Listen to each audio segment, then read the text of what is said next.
What's up, guys? I'm sure you've seen the title of the video. I'm gonna kind of explain what happened step by step and then tell you guys what takeaways I think there are.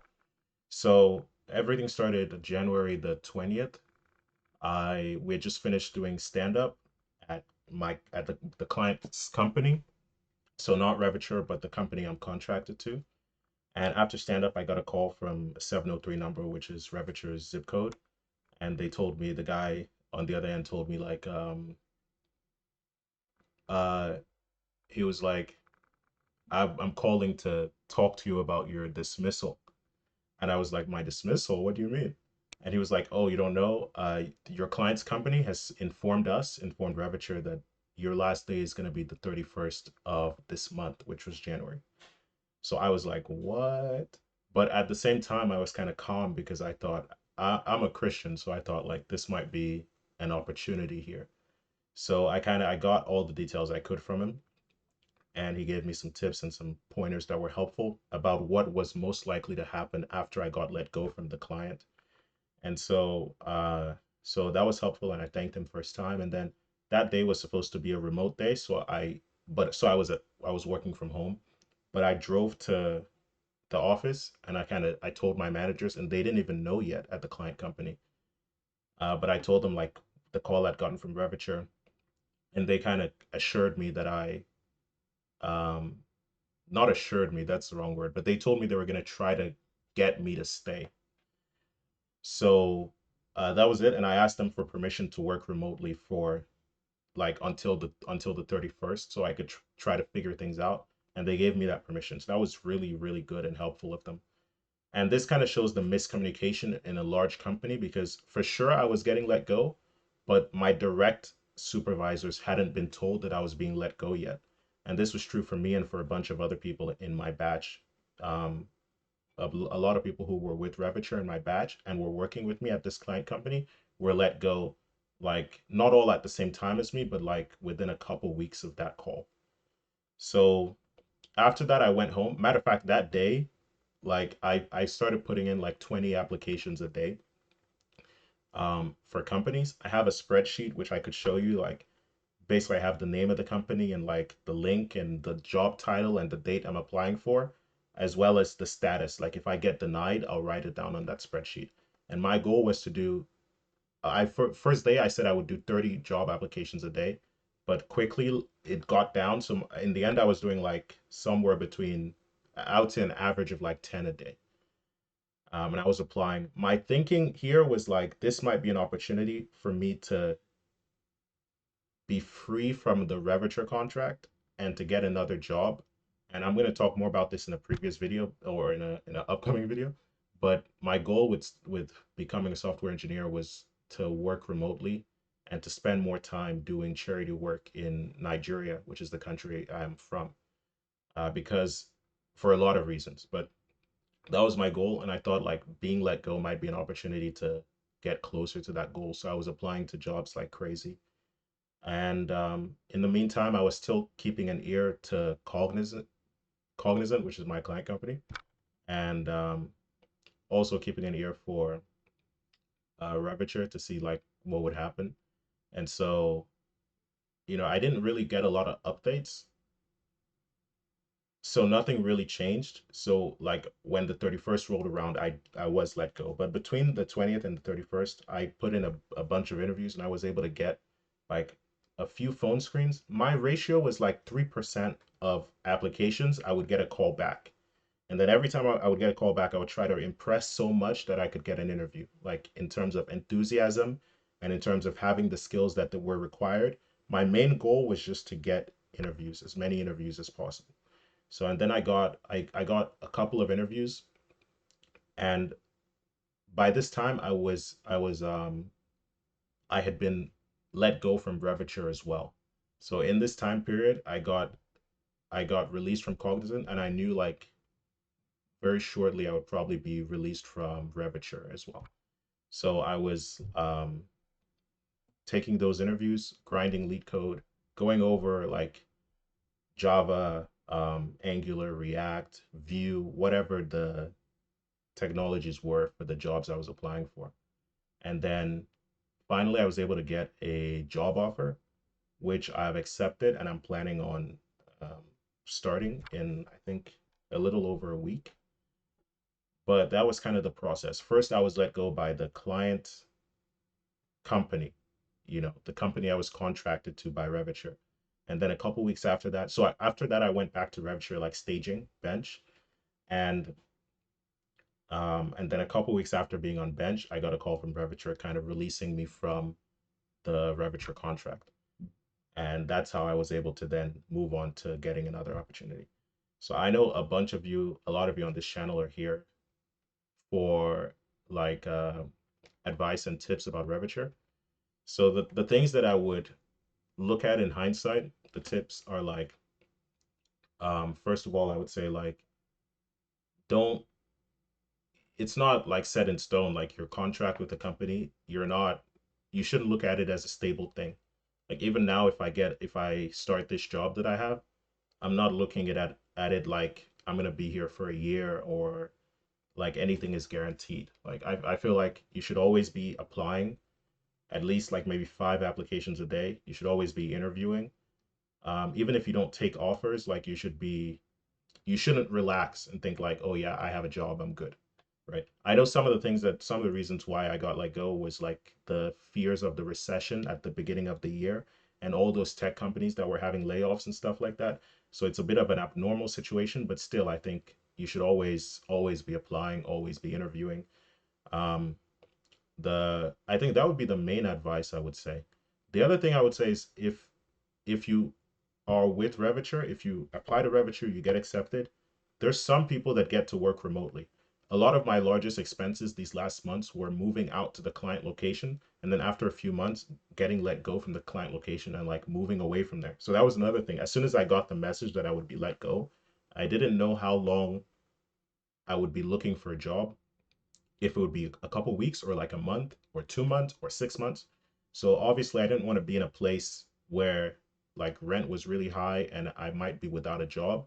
So I immediately made plans to like break my lease, which my lease was written in a way where that was like a feasible thing to do financially, and to move back like to where I was before, where I didn't have to pay rent, which that's where I am right now. The background is different, as you can tell. So if you get a job offer from Revature, try to see if you can stay remote. You can list like family reasons, you can list whatever. But there were a couple people in my batch who didn't move to the client location. They worked remotely for the first few months and then we got fired. So they're in a much better financial situation than like me or the people that did move out, because they had to take out like they had to spend a lot of money to move. The relocation allowance, like I said in the previous video or in the last couple of videos, it's not so much that you don't have to have some expenses. So those are the things, like always be applying. um Even if you have a job, like you should still be applying for jobs. You should still be open, like put yourself as open to work on LinkedIn so that it's visible to other recruiters. You don't have to put it in your profile picture, but like let other recruiters know that you're open to having a conversation. And then always be interviewing. Interviewing is a skill. I know you've heard that like a lot, but just like any skill, just like programming, you should be practicing it. And the main way to practice it is by having interviews. So I would say like at least one interview a month at least. Like I mean like a video interview, like a final interview, one final interview a month, I would say. And every day you should apply for jobs. You should be looking to see what's out there. You should be working on data structures and algorithms and all that kind of stuff. Lastly, I'll say like this could probably be a separate video, but like the main things that are useful in getting a tech job based on my experience the last few weeks. Number one, I would say is years of experience. If you have 3 years of experience, it's pretty easy to get a job. If you have like 1 year, it's hard but possible. If you have less than a year, it's pretty hard. No one wants to take a chance. It seems like no one wants to take a chance on someone who doesn't have previous experience. So even if you get 6 months of experience in a consulting, job where you're programming, it helps a lot. The recruiters will message you a lot more. You'll get calls back a lot more. Even if you have a couple years of freelancing and then 6 months of professional, corporate experience, it helps. So years of experience is the most important thing. The other thing I would say is charisma, like being able to talk to show enthusiasm when you're talking to the recruiter or the hiring manager really helps. Also, the skills you list on your resume and the skills you say you have matter. If the tech stack that if they're working in Java and you don't know Java or something like that, they probably aren't. I would say they probably aren't going to hire you. There's some things like the company I'm about to join uses Vue, and I am familiar with Angular and React. So, but they're still hiring me with the understanding that I'll be able to pick up Vue. So, but if I didn't know Java, like I think they'd be less likely to hire me. So the skills matter. And lastly, I would say your ability to pass technical interviews. If you have good years of experience on your resume and you have good skills section, you'll get a call back. I would say I would say you're very likely if you put out 100 applications, you'll get like 3 or 4 calls back. And you should be applying. You don't need a cover letter, in my opinion. You should just be applying. And but then you have to pass technical interviews. And a lot of that is being asked questions about Java, for example, in my case, or about JavaScript, or about those are the two, or about Spring Boot, and being able to answer them in an in-depth way. That matters. But then there's the coding section, which is the part I'm always most terrified of because I'm not a computer science major. Honestly, I've never taken a data structures and algorithms class. I've had to pick this stuff up on my own. So that's important. Like there's some companies that don't test you on like lead code or very light lead code, you know? But there's some companies that like I would say like financial firms or some larger corporations or FANG, for example, where it's mostly data structures and algorithms. That's the main thing. And if you fail your lead code question, you don't get hired. So it's kind of tough when you've lost your job to start grinding lead code at that point because you're under so much pressure and you're under a time constraint. I think the best time is when you have some kind of gig. You should be practicing that stuff all the time. There's a lot of free data structures and algorithms classes online. You should be taking those. You should understand like array list versus linked list, graphs, what else, stacks, queues, all this kind of stuff. You should understand it and you should know how to solve these problems. And even if you encounter a problem you don't know how to solve, you should know practice like a recruiter or an interviewer is with you, practice walking them through what you're doing and why you're doing it that way. Those seem to be the most important factors in getting a tech job, like especially an entry level tech job, is like unfortunately years of experience. Um, and freelancing helps. A lot of people will tell you like freelancing, no one cares about freelancing or about stuff you did on your own. That's true to some extent, but some people don't care, but some people do care. So if all you have is 2 years of freelancing, like paid work where other people are paying you to build apps for them or websites for them or whatever, that helps on a resume. And then if even if you have 6 months of some kind of professional experience, that helps. And then your skills section, make sure you, in my opinion, in the US, Java is the language to know. Second, second place is C sharp. And then you have other things like, but as far as the back end, if you want to get a job, you should learn Java. So if you have Java in your skills section, like it's a lot easier to get a job in my opinion. Now I know I Java is the first thing I learned, so maybe I'm a bit biased, but that's what I've seen. And then afterwards, like you need to have you need to be able to speak charismatically. You don't have to be a smooth talker. Like it's okay if you stammer or like you say ums and ohs or what, that doesn't matter. But the thing is, a recruiter on the phone, the only thing they can judge you on, apart from your resume, which they already looked at, is are you charismatic? Can you make them laugh? Can you like help them feel comfortable? Can you like, like it's basic human stuff. So that matters. Even in the interview, sometimes if you ask your interviewer questions, they have less time to ask you questions, which if you're worried about a particular, like I'm always this probably won't be the case in the future because I'm working on it, but as someone new to the field, I was always worried about especially lead code type of questions. So if you're worried about that, ask your interviewer questions. You know, talk to them like a human being. You're not giving a speech, you're talking to them. That matters. And then lastly, technical skills matter. You got to grind lead code. You got to read books. Like I have like this. like this thing,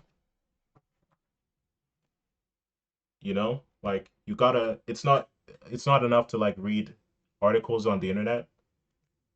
If you learn this way at all, I would recommend when you're trying to learn a language, go out and buy the book about it. Whatever the top listed book on Amazon is, like the one with the most reviews, and it has pretty high reviews, buy that and then read it, underline it, like, and then build stuff with it. Um, because if someone asks you a question and then you give them like you tell it's an interview like this, like a video interview, and you give them a paragraph about what the difference between a linked list and an array list is, for example, or an array and an array list, and you can go in depth, they instantly think, oh, this person's an expert. They might only have a year of experience, but they really know what they're talking about. And the only way to get that is by reading books, in my opinion. You could code for like 10 years and never have to know what the difference between some of these things are. It's not really relevant on the job that often. But the interviewer still wants to hear it for some reason. They really care about you knowing the theoretical part as well. So yeah, reading books, solving leak code, making sure you can wow people on technical interviews. Your goal should be like to really impress them. These are the things I think are really important for getting a job. I think I'm kind of starting to ramble at this point, but yeah, I wanted to let anyone who's watching this know. I'll probably make some more videos in the future. Let me know what you want me to make videos about. This probably I'm probably not going to talk too much more about Revature unless you have questions and you want me to. A couple of you have been messaging me on LinkedIn, so that's always good. But I'm probably going to talk more about like computer science generally. So just let me know any topics you would be most interested in hearing about, or any questions that you have. You can comment them below. You can message me on LinkedIn. It's the same as my channel name. So I wish all of you the best of luck. Hope you're doing well. All right. Peace.